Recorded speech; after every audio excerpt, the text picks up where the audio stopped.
धर्म के आधार पर आरक्षण यह असंवैधानिक है। बाबा साहब भीमराव अम्बेडकर जी ने भारत की संविधान सभा में इसका पुरजोर विरोध किया था, लेकिन उस सब के बावजूद कांग्रेस और उसके सहयोगी इंडी गठबंधन से जुड़े हुए दल हैं, इन लोगों में एक होड़ सी लगी है मुस्लिम आरक्षण देने का। और कांग्रेस का इतिहास तो इस मामले में बहुत दागी रहा है। 2006 में जस्टिस रंगनाथ मिश्रा कमेटी गठित करके कांग्रेस ने ओबीसी का हिस्सा काट करके मुस्लिमों को देने का कुत्सित प्रयास किया था जब यूपीए गवर्नमेंट थी। ऐसे ही कांग्रेस ने जस्टिस राजेंद्र सच्चर की अध्यक्षता में कमेटी बना करके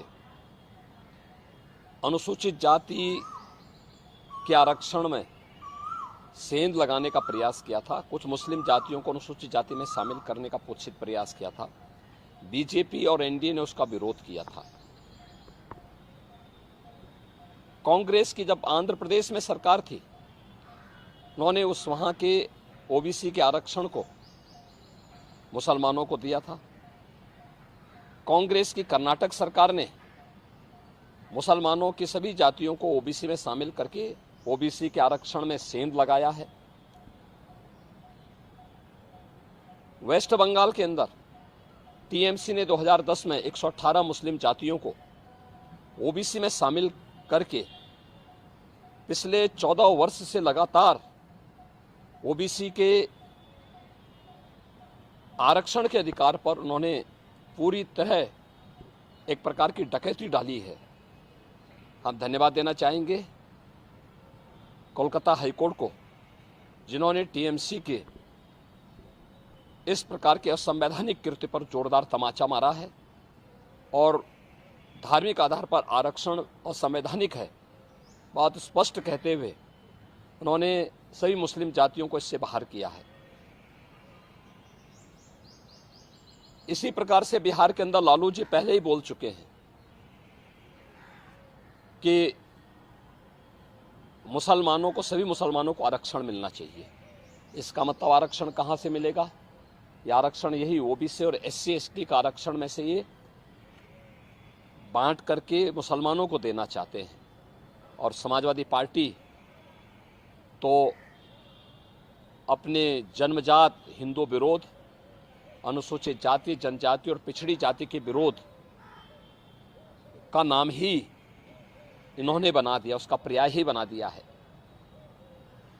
चाहे वह राम जन्मभूमि का विरोध रहा हो, राम भक्तों पर गोली चलाने का रहा हो, या फिर 2012 और 2014 के अपने इलेक्शन मैनिफेस्टो में समाजवादी पार्टी ने मुस्लिमों को आरक्षण देने की वकालत की थी।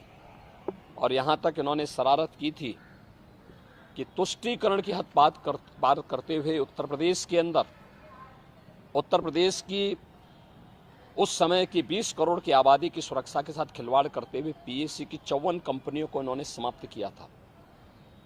और उस समय इन्होंने पीएससी की भर्ती जो निकाली थी उसमें इन्होंने प्रयास किया था कि 15% मुस्लिम आरक्षण हो। माननीय न्यायालय को हस्तक्षेप करना पड़ा था। ये जो होड़ है एक खतरनाक होड़ है। बाबा साहब भीमराव अम्बेडकर ने विरोध किया था इसका, मुस्लिम आरक्षण का, क्योंकि देश धर्म के आधार पर विभाजित हुआ था और उन्होंने कहा था कि धर्म के आधार पर कोई भी आरक्षण देश के अंदर नहीं होना चाहिए। अनुसूचित जाति, जनजाति को आरक्षण भारत के संविधान के द्वारा दिया गया है।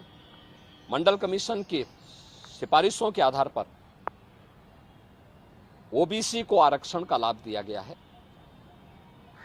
Bharatiya Janata party SC ST और ओबीसी के आरक्षण को सुरक्षित रखने के लिए किसी भी प्रकार के मुस्लिम आरक्षण का विरोध करती है।